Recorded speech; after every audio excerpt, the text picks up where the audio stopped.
Hello hello ଆପଣମାନଙ୍କୁ ନମସ୍କାର। ତ ଆପଣମାନେ ଜାଣିଥିବେ କାଲି ଗଲା ସୁଦଶା ବ୍ରତ। ତ ଏଇଠି ବୋଉ ଘର ଠାକୁରଙ୍କୁ ପୂଜା କରିସାରିଲାଣି। ତ ବାକି ରହିଲେ ମା ଲକ୍ଷ୍ମୀ।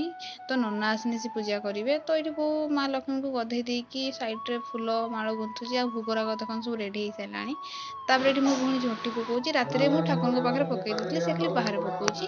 ତାପରେ ନନା ଆସିଲେ ଏଥିରୁ ପୂଜା ଷ୍ଟାର୍ଟ ହେଇଗଲା। ଆଉ ମୋ ଡ୍ୟୁଟି ଥିଲା ଶଙ୍ଖ ଫୁଙ୍କିବା। ତ ଏଇଠି ଦେଖନ୍ତୁ ପୁଷ୍ପାଞ୍ଜଳି ଦିଆଗଲା, ପୂଜା ଅଧା ସରିଲାଣି। ତାପରେ ଏଇଠି ନନା ସମସ୍ତଙ୍କୁ ଆଶୀର୍ବାଦ ଦେଲେ ତାଙ୍କର। ତାପରେ ଏଇଠି ସମସ୍ତେ ବ୍ରତ ବାନ୍ଧିଲେ। ଆଉ ଦେଖନ୍ତୁ ମା ଲକ୍ଷ୍ମୀ କେତେ ସୁନ୍ଦର ଦେଖାଯାଉଛି। ପୂଜା ସରିଗଲାଣି ଆମର। ତାପରେ ବାହାରେ ଦେଲେ ସୂର୍ଯ୍ୟ ଦେବତାଙ୍କୁ ଅର୍ଘ୍ୟ ଦେଲେ। ତାପରେ ଏଇଠି ଉଷା ସରିଲା।